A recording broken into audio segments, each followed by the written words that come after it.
Katharina. Hello. I'll turn this around and get it set up with my art. Oh, yeah. Oh, and you've got your contact lens container. Yeah. Oh, my like, gosh. what's the screen seeing? Wow. Well, Yeah. I'm so glad this worked out. Thanks so much for joining us today, Katharina. Yeah. Thanks for having me. I'm excited. Yeah. About You. this. I just want to give a little background to people who are just joining us. That you have been. I think you've been using our palettes for a little while, and I've followed your work and enjoyed that we both have connections to Seattle. And then, like, lately especially, you just started making these incredibly cute tiny journals. And I did. can you tell us a little bit about your little journals and what inspired you to make them, and maybe a little bit about if you might give us a little flip through of one and kind of show us what you're using. So I think I found your palettes like a year ago, or I got my first one a year ago, maybe. And so I like to hike a lot and travel, and it's always been a struggle for me because I want to go everywhere, but I only have so much space in my bag, or if I'm backpacking or running, I don't want to bring a lot of weight along. And so I was constantly trying to find a smaller palette to take with me everywhere. And so I have now a whole fleet of palettes. I have the original Art Toolkit one I got, which you can tell I've taken a lot of places because it's bent in half almost. I think I sat on it at one point in time or something. Is that a Draw Your Day palette? It is. Oh. So that was the first one that I got that I was super excited about. But I should tell people, just a little side note, I managed to get my hands on some paints to do a little re-release of the Draw Your Day. So we'll work on filling them up, and still should be maybe a couple weeks out, but stay tuned. There won't be too many, but we're really excited to keep getting paint into people's hands, especially this time of year. Yeah, I'm realizing I should just move my phone. So I have farther away. I have like a silly setup to show all my things, but so I originally had this big travel paint case that has paints that I got while traveling in Europe, and so it's from Italy and France, and it's giant, but it's really portable, so it's nice if I'm just like doing something around the city. But for backpacking, I had then got this smaller one, but it's still pretty big and weighs a little bit, and so it was a lot of fun to discover the Demi palette that you released recently, which is super small. And I ended up making the tiny journal to go along with it, partly because I was worried about losing the tiny palettes. And so I have both of the ones from Greenleaf and Blueberry that they created. And then I made this little... I haven't even gotten my hands on those. My mom actually got them for me for Christmas. I told her that they were doing their online release, and I was actually out in a cabin in the woods for the weekend, didn't have internet access, and she managed to snag me one of each for Christmas. So shout out to my mom. She's a fourth grade teacher, and she's been actually painting with her fourth graders, and so it's been a lot of fun. She has some of the Art Toolkit palettes that she uses with her class to inspire more young people. Yeah, side note to teachers, under normal circumstances when we can sketch together, and I suppose in these two, we often have a little stash of palette seconds that we're really excited to help set up with schools and students, and even putting together custom paint sets. So we're really excited to help Katharina's mom get set up with that. Yeah, it's exciting for kids. And so I have the little pocket basically that I made to go along with the little paint set so that I wouldn't lose them, because this is tiny and my house is full of too many things. And so I was like, I'm going to lose them in my house. I'm going to lose them while I'm hiking. And so I made the little container to hold them. And then I started making little journals like this guy, which is my current one. Oh, I don't have the first two, but I have this little button clasp. I'm going to put this back over here. So that little case, you just got some leather and stitched together the sides, and then is that like a little snap? And it's a little button. And this one, the buttonhole, I tried a new version, so it doesn't fit on quite as well as the first two that I made yet because it's still new. But one second, I forgot to bring. Let me grab something. Oh, that is so cute. And while we wait for Katharina to come back, I'll just show the new little journals that we're just about to carry. And as soon as our website server is fixed, we're just having a little a maintenance that's being done with annoying timing in terms of we want to share these today. But I hope by tomorrow we'll have these live on our website. These are these just darling little sketchbooks by Hannah Muller.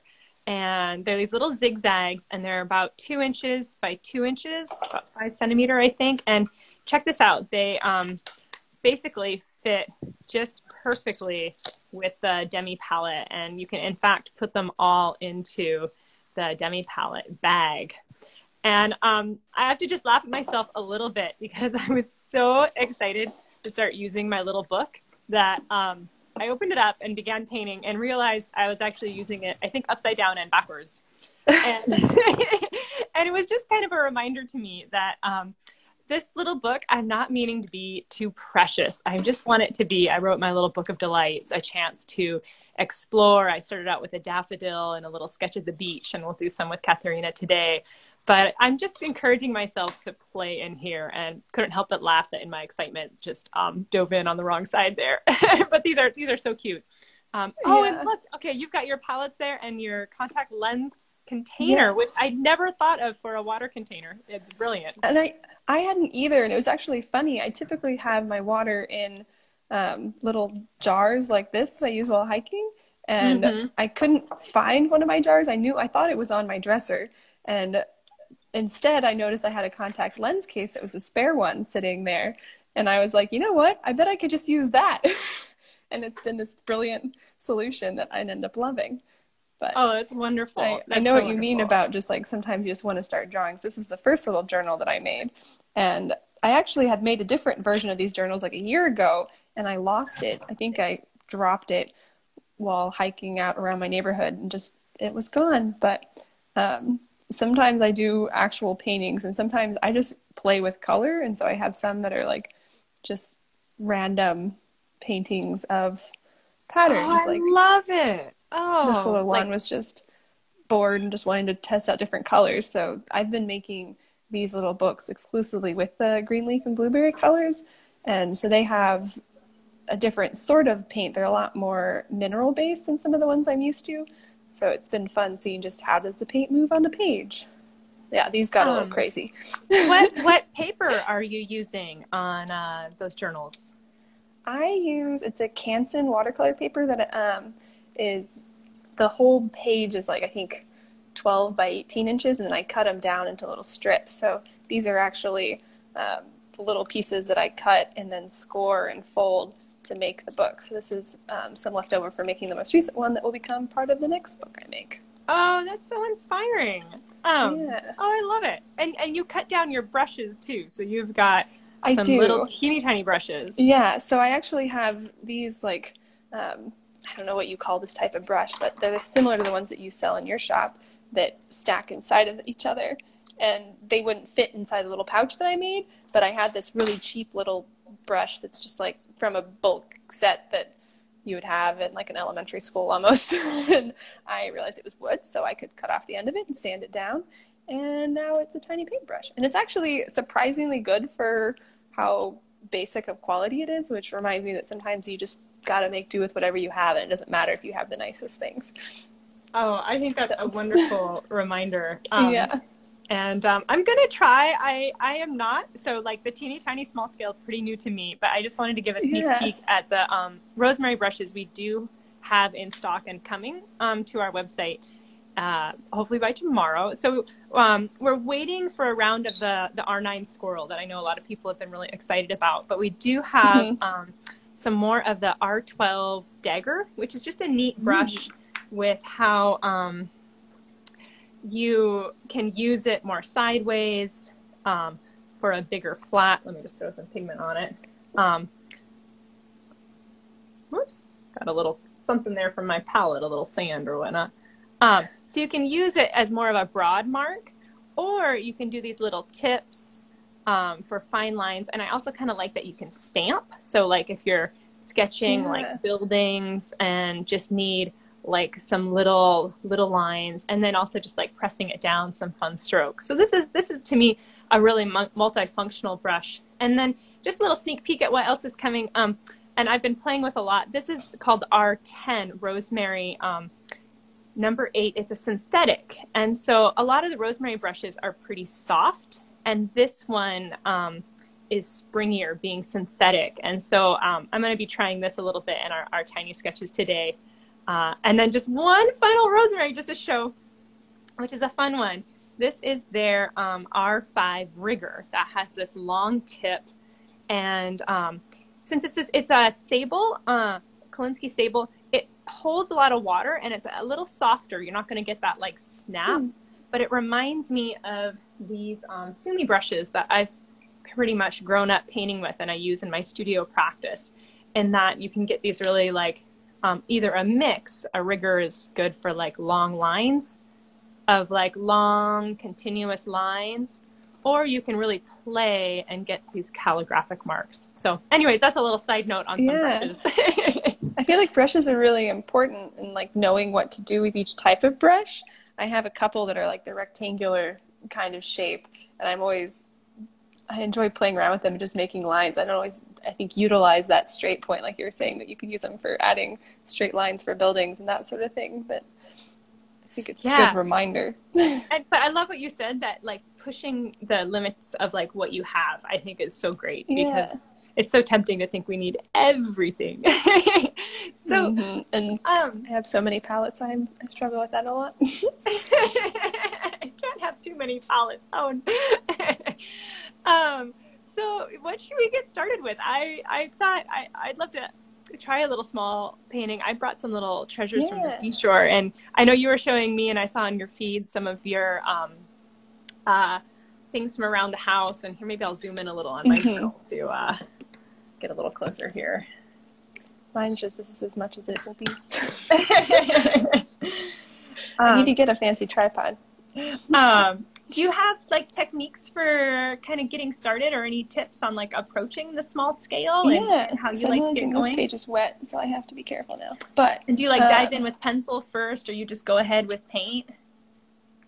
So I normally have pencil first. I stole from IKEA. And so I normally will outline whatever I want to draw. So I have some plants around my house that I thought it'd be fun to draw. One of my favorites is a fiddle leaf fig that I bought when it was 3 leaves big, and now it is like 10 leaves big. And so I'll sometimes start out by just sketching like a general kind of shape for what I want to do.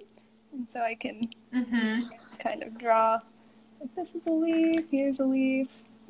Here's one coming. Do you ever dive straight in with watercolor, or do you usually give yourself a little outline? If I'm doing something more abstract, I will start out with just the watercolor. If I'm trying to do a landscape or something based on an object, I found that I am really not good at diving straight in with water, because I always end up getting the proportions wrong. And so just for my own sanity, I like to block it out on the page, and that way I know that it'll fit the way I want it to. And you're a trained architect, right? You're an architect. Does this have an impact on your art practice? I think it's a nice creative outlet for me. A lot of the architecture work I do is more of the like systems and organization of the building and less of the design side. So for me, art is my creative outlet when I'm not able to do that kind of design work at work. So it's fun. I find that a lot of architects I know have this like very fine draftsmanship that I admire, where I tend to be a little bit messier.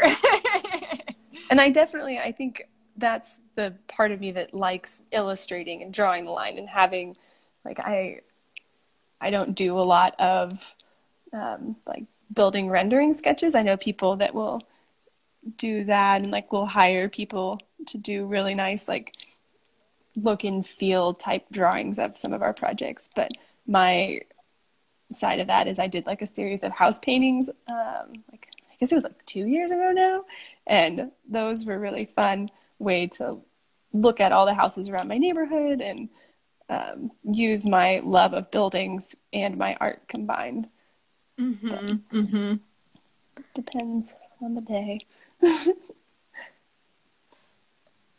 Yeah. And so I love with your art practice, so much of it seems to just be like you're really great at finding these little moments to just like pause. I feel like that's just something I admire in your work, where whether you're out like near your home in Queen Anne, looking out at an overlook at the city, or like out on a hike, finding those little pausing moments.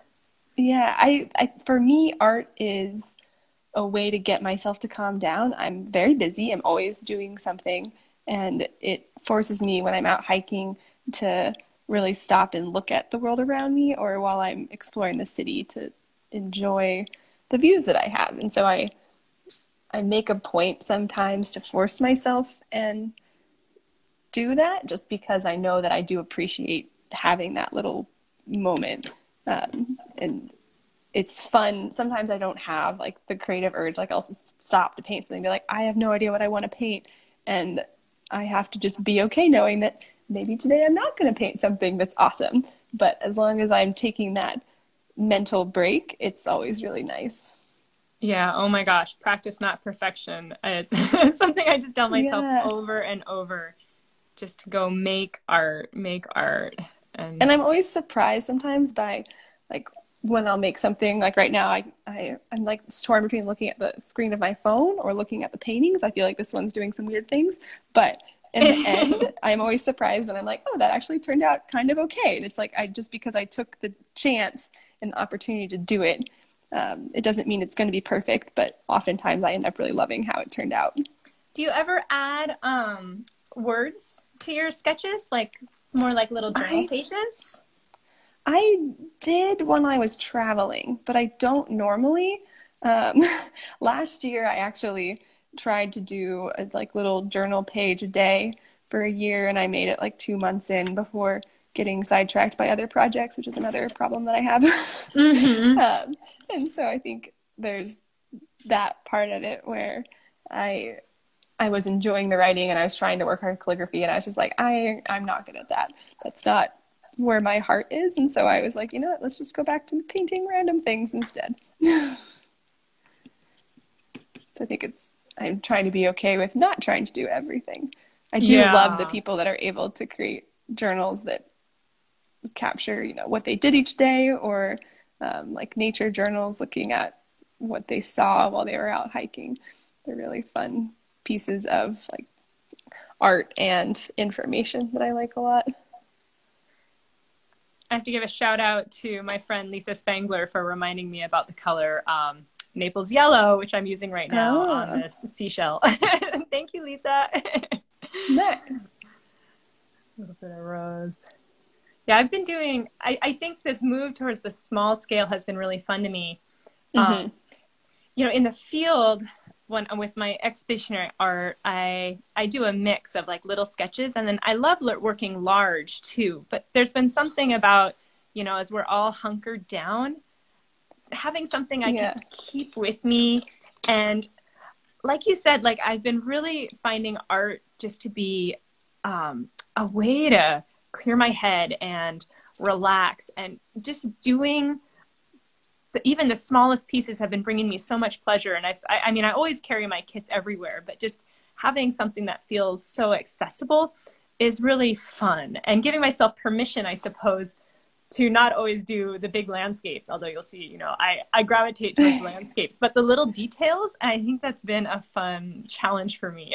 Do you have a favorite subject matter? I love getting out and painting things that I can see. I think that when I can look at something and paint it, I tend to enjoy it a lot more. It's the observation of it that I think is really important to me too. And if I try to paint people or animals, I always end up hating it. So I think I like inanimate objects of any sort a lot. I've been meaning to paint my cats, and I haven't. Although I have to admit that it gets a little chaotic in my house with the family when Hi, Dallas. Thanks for glad you like the shells. Got a lot of shells in my house. The beach is sort of our second little backyard with where we live. Yeah, I do love getting out to the Olympic Peninsula, and the part of the world where you live is awesome. Yeah, this is uh-huh. this is my typical system, is I just like start painting and add layers and then just see what happens. And sometimes at the end with these tiny paintings, it's like, it's so small that you feel like you lost some of the details, but then when I come in, this paintbrush is capable of actually having a really tiny point somehow and drawing in little lines. It ends up popping a lot, which is a satisfying ending. Yeah, always those darks. It's worth pushing a painting through to get those little darks. Yeah. It is very nice. Make your darks. The little dark. zigzag book is nice because you can decide, I want to paint a square. And you're like, just kidding. I want to paint this rectangle that goes onto 2 pages or 3 pages. Yeah, I kind of have to go paint a giant panorama on one soon.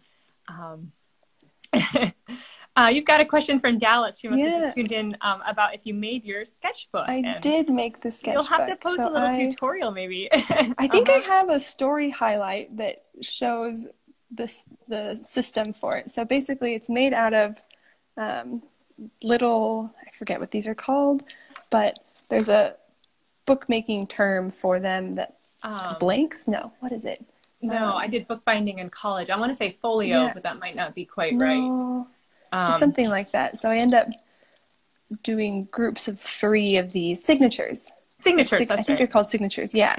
And so I group them in groups, I think 3, and then I do 3 sets of 3, and then I cut out a little piece. I have a bunch of leather samples because I am an architect from work, and so I have a couple of these. Yeah, a couple of people are agreeing that it is signatures. And so I bind them together. I think I don't know what this type of binding is called, but I looked up YouTube videos, and this was the one that made the most sense to me. And then I put a little button on the front. So this is the 3rd book now. So I had, this was book number 1 here. And then book number 2 is a little green one. And then this little gray one. I felt like the gray was appropriate for life right now, but I put a nice little gold button on it. So it cheers me up every time I have to open it. Yeah, I always loved making books. They're so tangible. Used to bind all my own. Nice.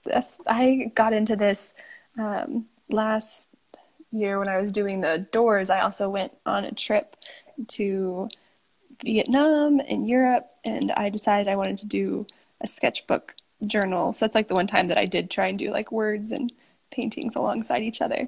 And I wanted to make my own journal for it because I have a problem where if I'm going to do something, I want to like do every single step possible of it. Do you ever finish sketches later, like off-site or with a photo, or are you pretty much an on-site? I try to do them on-site whenever I get too cold while I'm hiking or it starts raining or something. I find that I just don't go back to it. I tend to be a like live in the moment type person. And so if it doesn't get done then and there, then it tends to not always get done later either. Oh, I just saw a nice comment that Peg and All has Peg and All AWL has some tutorials too on binding. I've seen those in their stories, and they make some lovely art materials too. There's a ton of awesome ones out there. I'm definitely not the go-to. Like if you want to make a sketchbook, don't look at this to give you instruction. Just look at it to give you inspiration. Yeah, and there's so many different kinds of books to make. I mean, the zigzag style is just a simple accordion fold. And I actually recently made my daughter a sketchbook. I can't put my hands on it right now, but I took a greeting card and then I just cut a bunch of office paper to size and folded it in half. And I have a long arm stapler and just stapled it for her. So it had a really cute greeting card cover. And I mean, my child burns through paper, but it was just a really nice way to make her a little customized journal. Yeah. It feels special for her. Yeah. That's fun. Yeah, I have so many journals, and so whenever I make something cute like this, I'm always like, it's too precious, I don't want to use it. So it's been nice like having them and knowing I can make more of them, so that way I don't feel bad just sketching whatever I want onto it. Mm-hmm. Yeah. So that's my little fiddly fig Oh, plant. oh, so kind cute. of. Yeah. Do you think you ought a background or consider it done?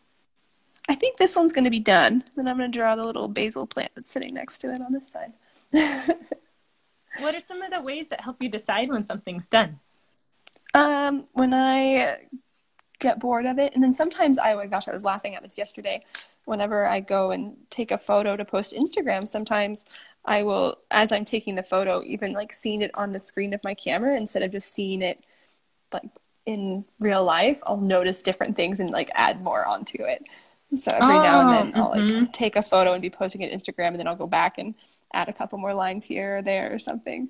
And yeah, so sometimes with your art, like really getting weird. a different perspective. No, I totally get that. It helps, Yeah. whether it's like through a camera or sometimes I look at things in the mirror just to like flip it or upside down or just step back.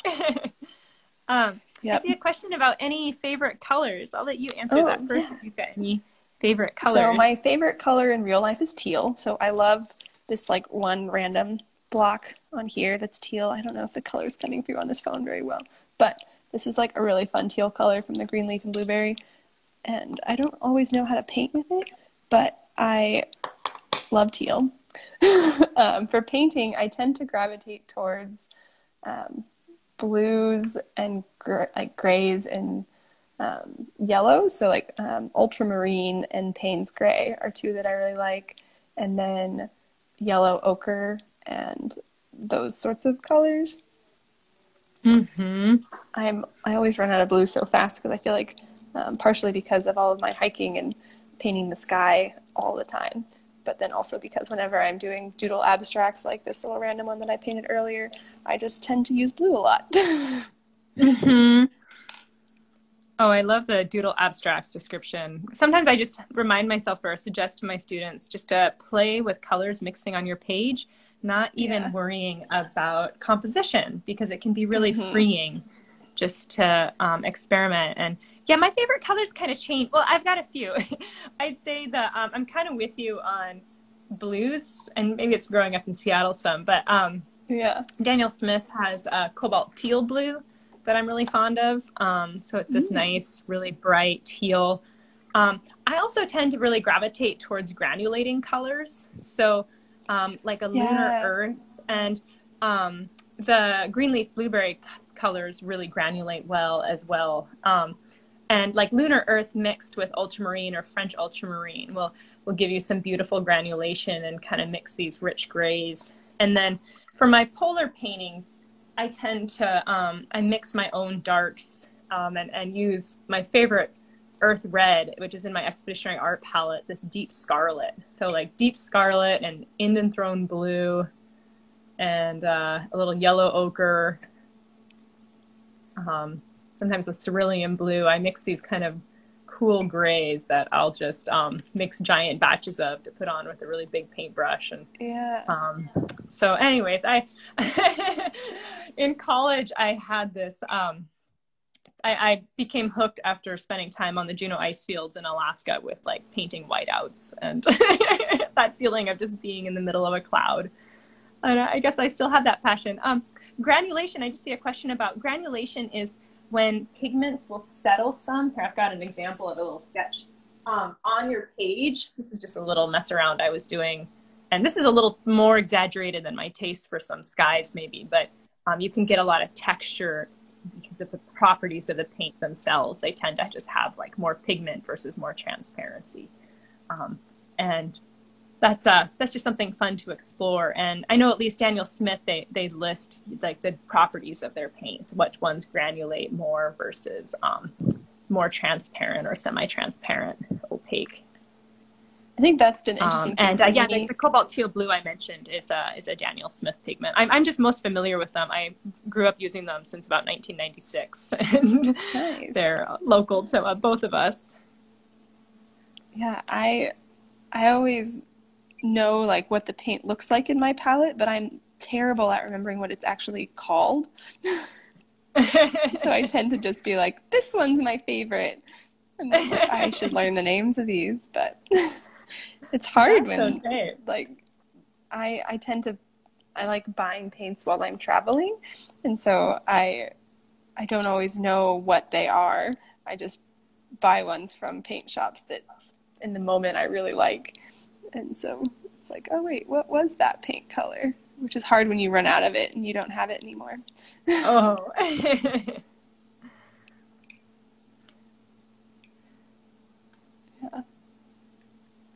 So you have some themes? Do you make themes for your little sketchbooks as you're working on them? I Or, like, haven't focus on certain lately. things? Mm-hmm. Yeah, I think they're just for me, they're daily kind of what did I see this day? And so I will try to paint while I'm out walking the neighborhood, or when I was like home working remotely the first week, I was painting a lot of stuff around my house because that was what I was doing and seeing. And so they definitely kind of transform over time. So like the first one that I did, it was a combination of like paintings I made at work. So this is like the view out from our, I guess our office is in Seattle looking out over the Puget Sound. So it's a lot of gray skies.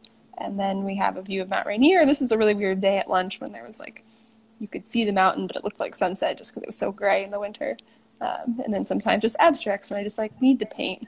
And then a little boat oven on my friend's sailboat. Oh, that's cute. Yeah. And sunsets, and then cooking utensils. I love to cook. Drink from a happy hour with some friends when I just needed to paint something, and that was what I was drinking, so I painted it. And then sunset, and this was supposed to be a snowy road in Seattle on one of our snow days, and I was just practicing like, how do you paint snow like that when everything is gray? Because the snow is gray, the street is gray. So sometimes the paintings don't turn out perfect, but to me they're fun little memories.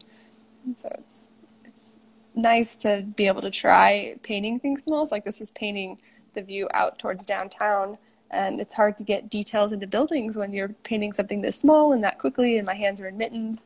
But I try not to worry about having them be perfect little paintings because they're just in a nice little journal. I think I just needed to hear your words there.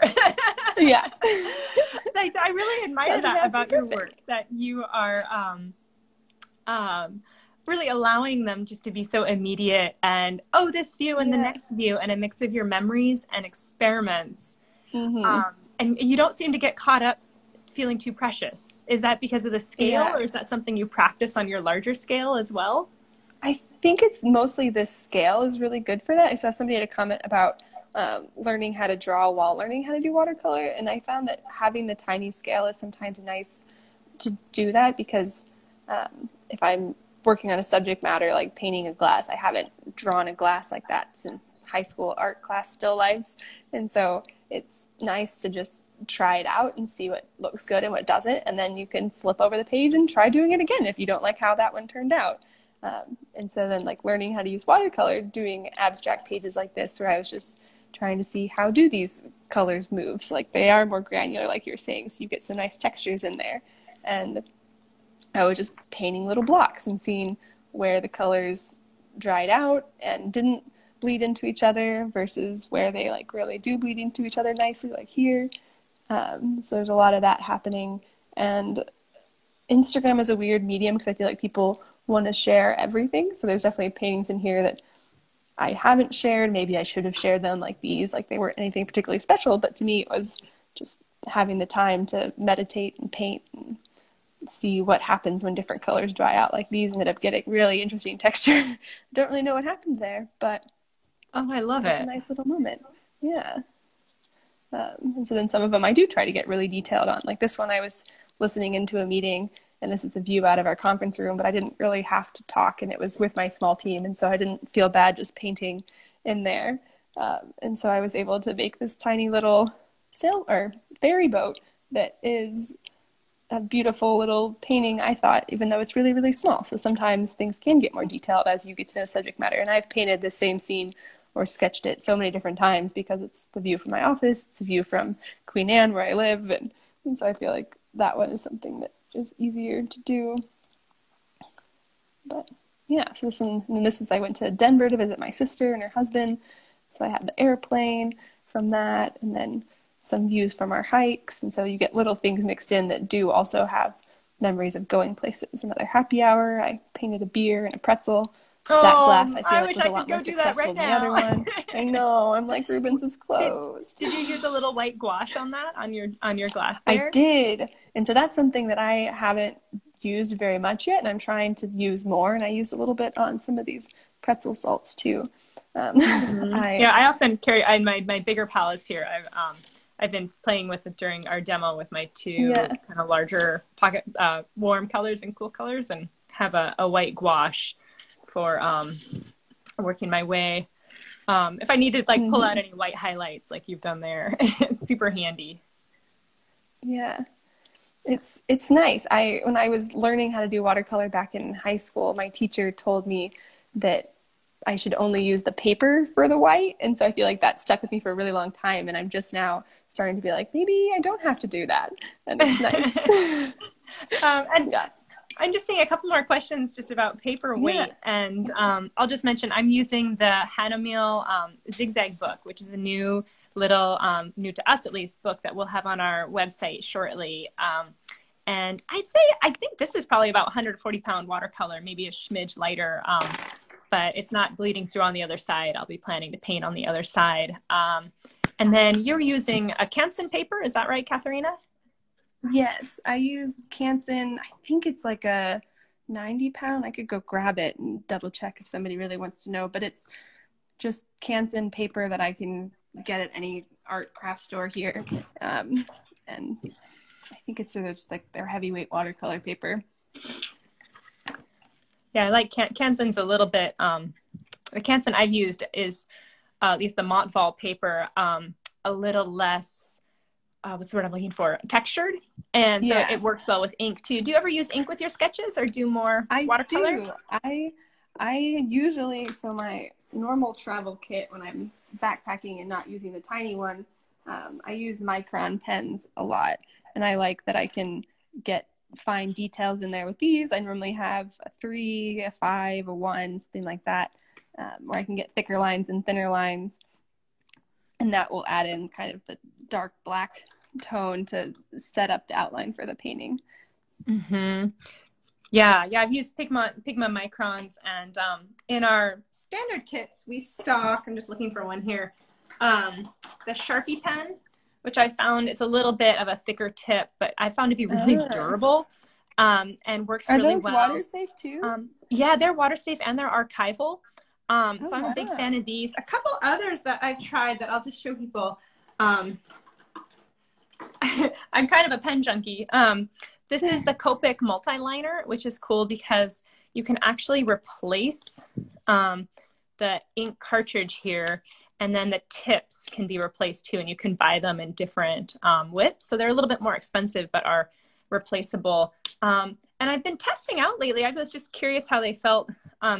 UniPen makes some nice fine liners. They're not quite as attractive in aesthetics. I don't like all the print on their case, not to be too picky, but they're really nice pens. And then a little bit of a longer pen.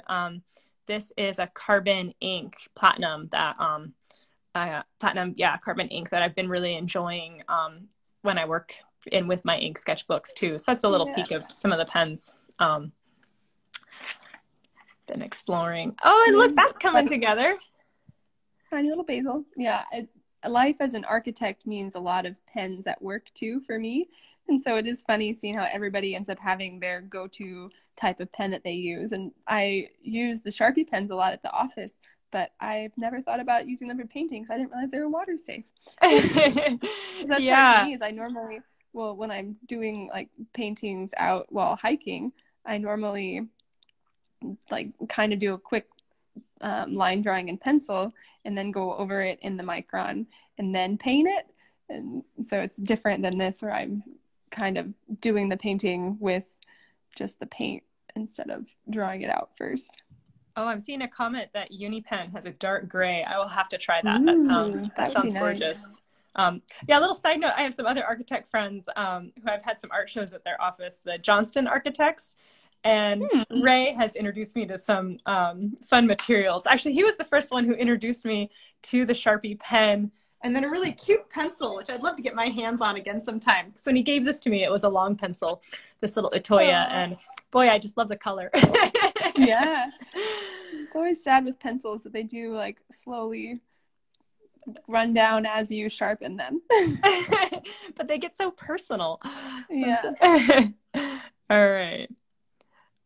It's funny with these little ones, I've been doing multiple ones on one page a bit. I feel like with watercolor, my painterly approach is often to do kind of big washes and then to let them dry versus just kind of working my way around.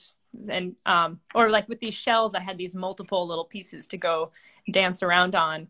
Do you manage kind of the wetness, like letting things dry, just working your way around your subject? And so that's what I was laughing at earlier. I did this wash while we were chatting at the beginning, and then I was like, okay, I need to flip it over, and it wasn't quite dry yet. And so the book is hard for that. I think I normally do one painting at a time, or I'll do something like this where I'm working just across a spread of two that are facing each other.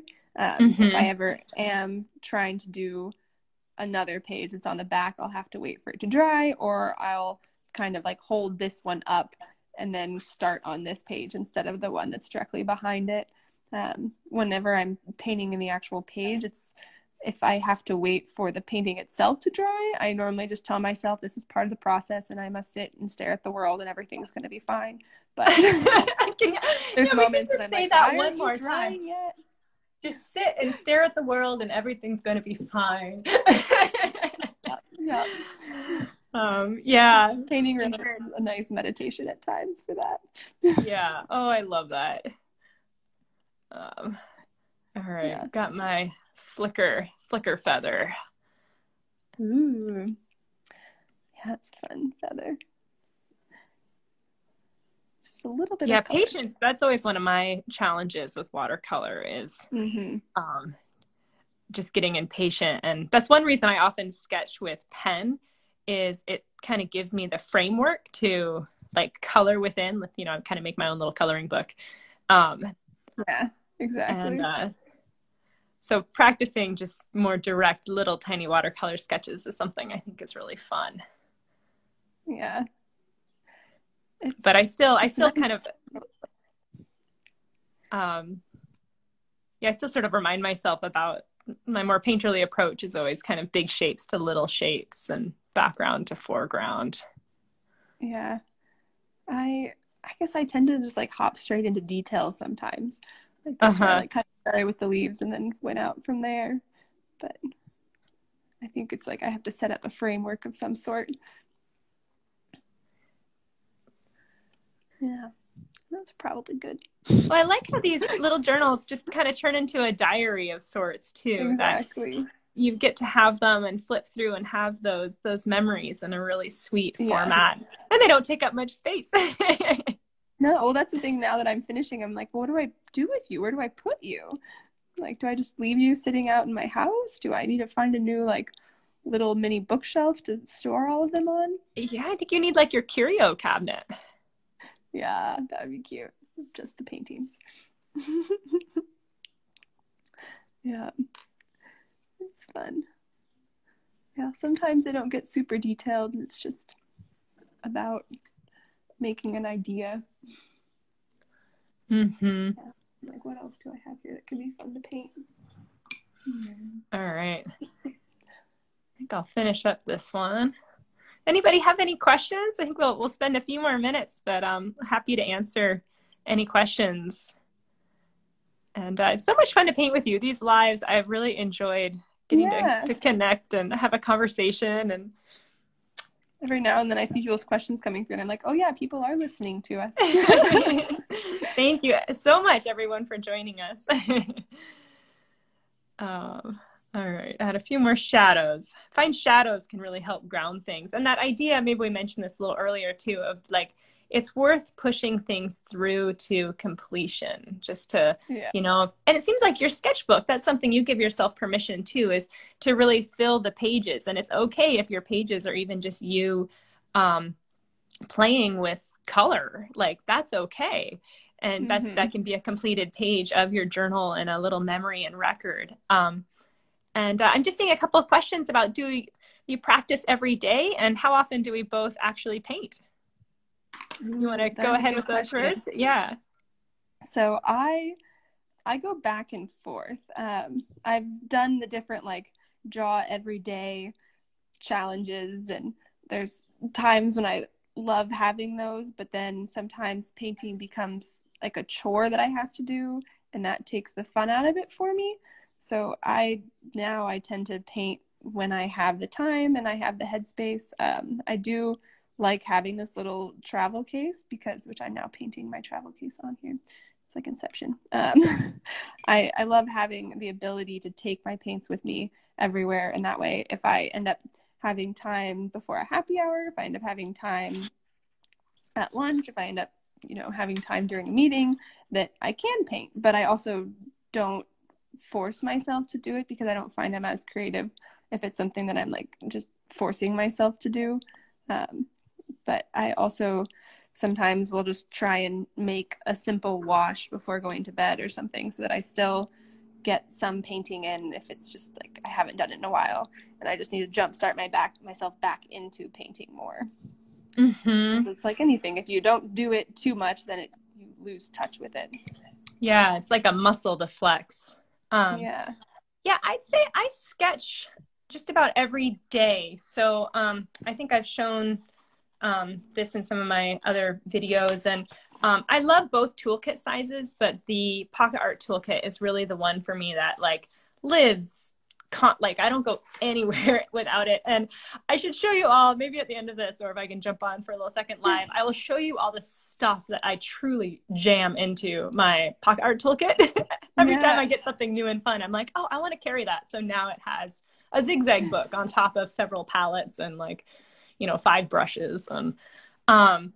And so I do a lot with my daughter we'll be out together. My daughter is 4.5. And so right now, we spend a lot of little outings together, and it's just a chance to sit down and I work really quickly. And just like what we've talked about, we'll sketch and use it as an opportunity to kind of, meditate and play and share something together, whether this is just a little church by this frog pond and, quick sky sketches. And in some ways, now that I have this little zigzag, I'm even more excited because the other night I went to the beach for a swim. And so I spent, maybe 5 minutes max getting out my things and just sitting down and just really looking out at the world before I shifted gears. And it felt really immediate and accessible. And so those are kind of my goals as an artist, is to keep the joy of art there for me with the immediacy and accessibility. Because my studio practice comes in waves of working on a project and working on a larger scale. And, I might really focus on a big studio project just a quarter of the year. And then the rest of the year, I'm focusing more on smaller pieces and other development and different types of work. And that's okay. I think it's fine to have, seasons and rhythms to what we do. But I sketch pretty often, I'd say. Yeah. And you have a lot of breadth. I feel like your sketching style I'm always impressed by, like the large paintings you're able to create, but then also these like quick little studies that are so detailed. Oh, thank you. I feel like they're different fonts. Yeah. And I'd say this period of time is really pushing me in some fun ways where I was actually just getting started on prepping larger paintings for an exhibition in the fall that's now been postponed. It'll be postponed at least a few months. And I sort of lost all my time for doing the big pieces where I really need hours of concentration, which means some childcare. But now I'm being pushed to like try new subjects and new approaches. And I feel like I'm getting a lot of practice that's going to change me, I think, for the better as an artist. And I'm feeling a lot of gratitude for just being able to continue my practice in whatever sort of format is available. It's awesome. It's like, I think it's part of being an artist is being able to adapt as life changes. Well, anybody else have any questions? feel like I should do, I think we've got just a few more minutes. And do you want to finish your little study there? Is that, oh, you're doing your whole little kit. Oh. Yeah. I was like, what else should I paint? And then I was like, they're sitting right there. I'm going to paint you. Mm-hmm. Let's see. I didn't quite trace over my handwriting. When I want to erase pencil, I tend to use a gum eraser. We'll see, but I have to wait till it really dries before I dare go over. Well, maybe I'll come in and try and do one final little dark. I'm going to fiddle. Got to watch out fiddling with your art pieces. No, it's dangerous. It's like, is it done? Is it done? Oh no, it was done. I ruined it.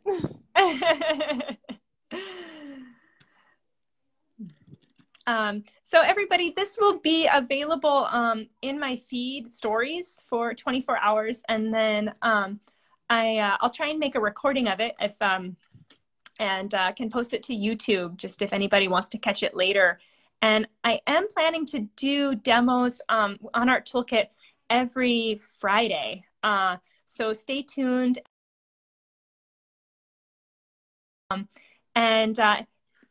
Just lost Katharina there, but on my mailing list, we will be announcing within the next day or two, hopefully tomorrow, when our zigzag books and new brushes are available. And let's see if we can get Katharina to jump back on just for our last little goodbye. Finding a brush that fits my style. Let's see here. Often just playing with what's available and getting to know it, I think, is part of what really helps. Let's see if I can get Katharina back. So yeah, some more just practice and having a versatile brush. So, oh no, Katharina's just commented her phone got too hot. So, I'll see about posting some photos of her work at the end of our in a follow-up post here, and want to thank everyone so much for joining us on this demo. And send me a message, either a comment or a direct message, if there's any other demos you'd be in particular excited to see. And thank you all again so much for joining us today.